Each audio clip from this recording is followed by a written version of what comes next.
Hello, friends. This is Confessions with Amy. Here we share new confessions every day.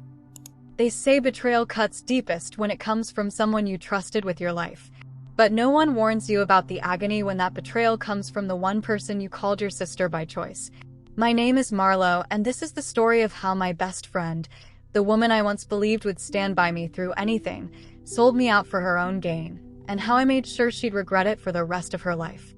Growing up in Asheville, North Carolina, I never really fit in with the other girls. My family moved around a lot, and I was always the new kid, the outsider. Until I met Celine. She was the first person who made me feel like I belonged. We were 12, sitting next to each other in 7th grade English class, when she slid me a crumpled note with a poorly drawn doodle and a single sentence. "Do you want to be best friends?" That was it. No hesitation. No tests. Just unconditional acceptance. From that day on, we were inseparable. We had sleepovers every weekend. We made up our own secret handshake. We even planned to move to New York City together after college to take over the world, as we used to say.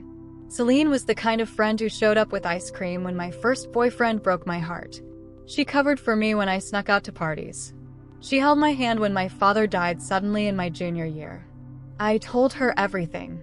Every crush, every mistake, every fear. So, of course, when I found myself tangled in a complicated, dangerous secret years later, there was no one else I would trust.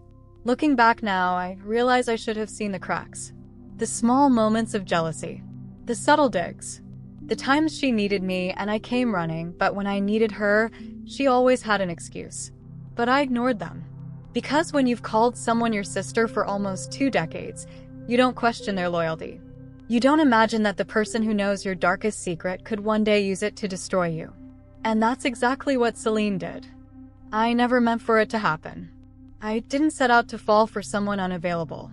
Life isn't always neat, though, and sometimes you find yourself crossing lines you promised you'd never even approach. His name was Adrian Locke. He was the CFO of a rapidly growing tech company in Atlanta, where I worked as a senior project manager. Smart, composed, always impeccably dressed, and of course, married. I knew the boundaries. I knew the risks. But knowing something and living it are two very different things. It started innocently. Late nights working on a product launch, casual dinners that bled into long conversations about life, ambition, fear. He listened to me in a way no one else did. He made me feel seen. And soon, I couldn't imagine my life without him. Adrian promised me he was leaving his wife, Camille. He told me their marriage had been hollow for years, that I was the spark he thought he'd never find again. I believed him. God, I wanted to believe him. We kept our relationship hidden, for his sake, for mine. His wife was a well-connected woman in the Atlanta social scene, and if she ever found out, it wouldn't just cost him his marriage. It could cost me my job, my reputation, everything. I carried the weight of that secret like it was stitched into my bones. It isolated me. I couldn't talk to my coworkers. I couldn't talk to my family. There was only one person I trusted enough to tell, Celine. We were sitting in her tiny apartment in Midtown, drinking wine out of mismatched coffee mugs, when I finally broke down and told her everything. I confessed it all. The nights Adrian spent at my place under fake business trips, the text messages I had to delete, the constant fear of being exposed. I told her how much I loved him, how real it felt, how I was counting the days until he left Camille and we could stop hiding. Celine didn't judge me. Or at least, she didn't seem to. Instead, she gave me that slow, understanding nod, the one she'd perfected over the years, like she could see the burden I was carrying and was willing to help me hold it. Her exact words still echo in my head. "Your secret's safe with me. Always." I believed her. Of course I did. We'd shared secrets since we were 12. Why would this be any different? But it was different. I just didn't know it yet. What I didn't see, what I refused to see, was the glimmer of something sharp behind her comforting smile. Jealousy. Resentment. Calculation. I didn't know that the secret I had just handed her was about to become the most powerful weapon she'd ever hold against me. Looking back, the betrayal didn't come like a thunderstorm. It was quiet, like a slow leak in a sinking ship. By the time I realized I was drowning, it was already too late. It started with Camille. One morning, I walked into the office and felt the air shift. People stopped talking when I passed. Eyes lingered. Whispers followed me down the hallway. I told myself I was imagining it, paranoia, just nerves. But then I got the email. Camille had sent it directly to me. No subject. Just 3 words, I know everything. Attached were screenshots of text messages. My messages to Adrienne. Private conversations. Photos from nights we'd been so sure we were invisible. Camille knew everything. Intimate details no one else could possibly know unless they had been told. My chest caved in on itself. My hands shook as I scrolled through the evidence. The timeline. The words. The images. Camille hadn't just stumbled across this. Someone had packaged it for her, neatly, viciously. My first instinct was Adrienne. Maybe his phone had been hacked. Maybe Camille had followed him. But when I called him, he was already in pieces. Marlo, he choked. She's going to ruin both of us. She's going to the board. My career, your career, it's over. And it was. Within 48 hours, Adrienne resigned under the polite facade of a family emergency. I wasn't granted the same dignity. I was fired. Security packed my desk. HR escorted me out of the building like a criminal. My world collapsed in less than 2 days. As I sat on the floor of my apartment that night, numb and disoriented, I called Celine. I needed her. I needed my best friend to tell me this nightmare would pass, that I would survive this. She didn't pick up. I called again. And again. No answer. My texts went unanswered.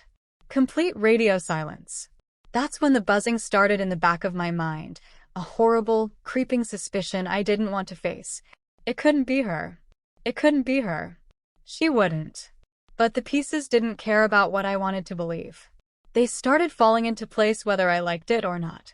I remembered the night I told her everything. The way she'd ask such specific questions, the way she'd press me for dates, details, screenshots. My stomach twisted. I went through our old text messages. And then I saw it, an accidental breadcrumb I'd missed. A file I'd once sent her, a screenshot of a flight confirmation Adrienne had forwarded me. It was the same screenshot Camille had included in her email. Celine was the only other person who had it. I felt like I was being split in half. My best friend, the woman I'd trusted with my entire life, had betrayed me. Not on accident. Not out of desperation. She had sold me out, deliberately, calculatingly, for a price. And when I finally found out what that price was, it shattered me all over again. I couldn't sleep. Couldn't eat. I cycled between rage, heartbreak, and sheer disbelief like I was trapped on some cruel, spinning carousel I couldn't escape. Celine. It was Celine. But I needed proof. I needed to see it. I needed to know exactly what I was dealing with before I confronted her. I still had access to a few shared accounts we'd used over the years, old cloud folders, a shared meal delivery app, even the dumb budget tracker we made in college to split rent. That's where I found it. A payment. A single Venmo transaction, buried under months of activity. Camille locked to Celine Aldridge, thank you for your help.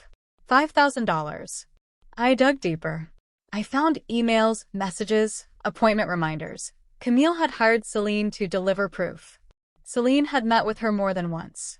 She'd walked Camille through every intimate detail of my life, every secret I'd laid bare.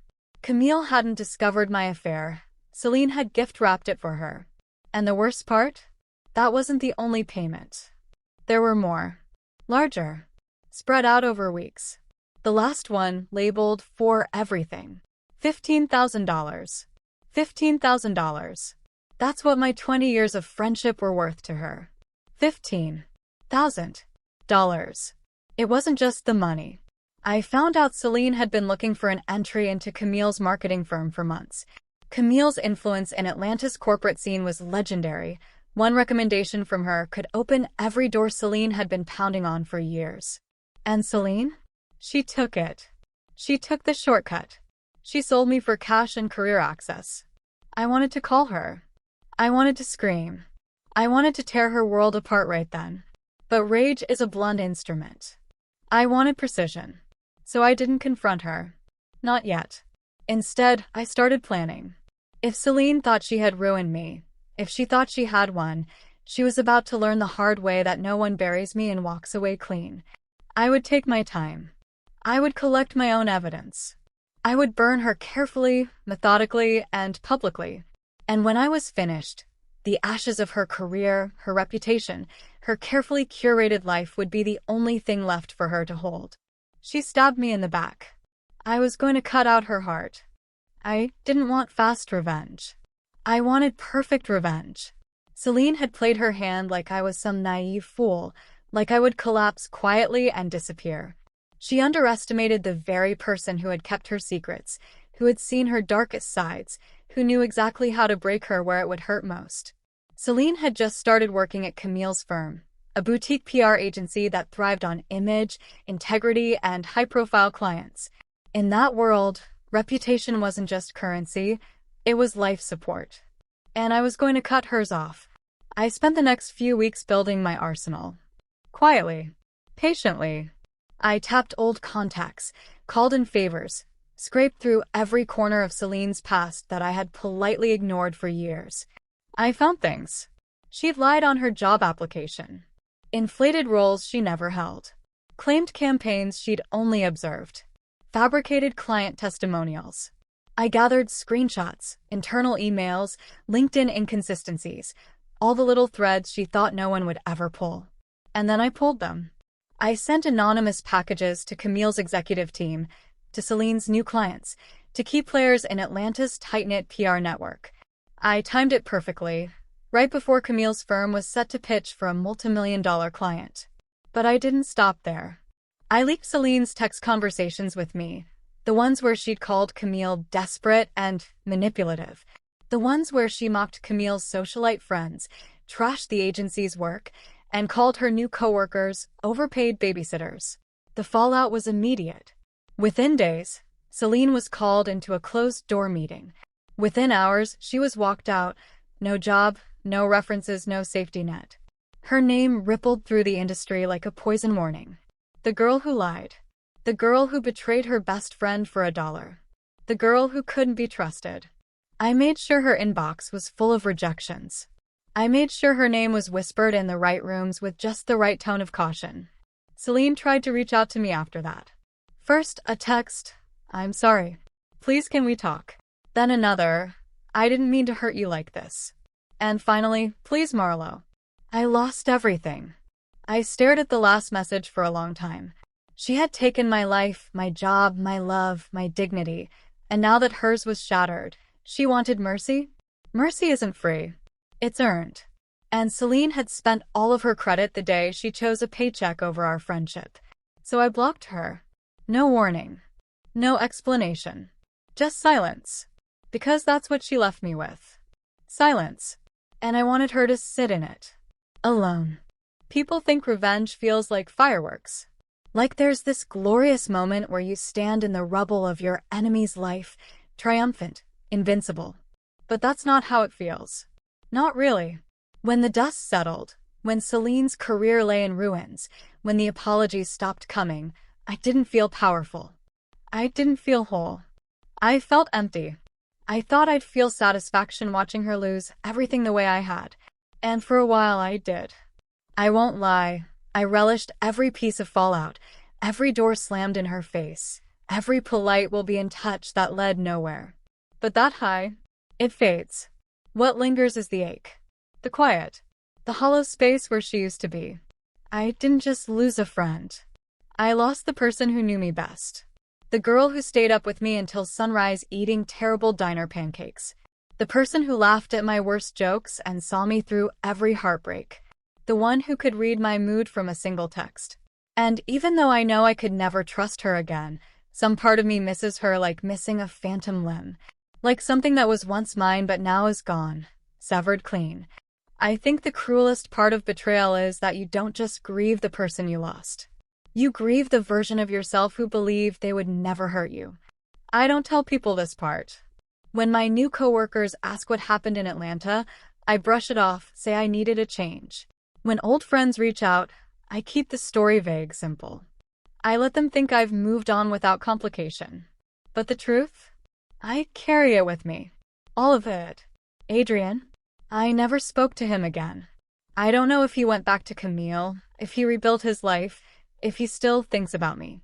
Part of me hopes he does. Part of me doesn't care. Celine? I heard she moved back to North Carolina. Word is, she's working at a tiny local agency now. Nothing like the career she chased in Atlanta. She's starting over. So am I. But we're starting over without each other. And I think that's what stings the most. Not that I destroyed her, but that I had to. Some people will tell you forgiveness is freedom. I don't know if I believe that yet. What I do know is this. Sometimes, the only closure you get is the sound of your own footsteps walking away. And I've gotten very good at walking away.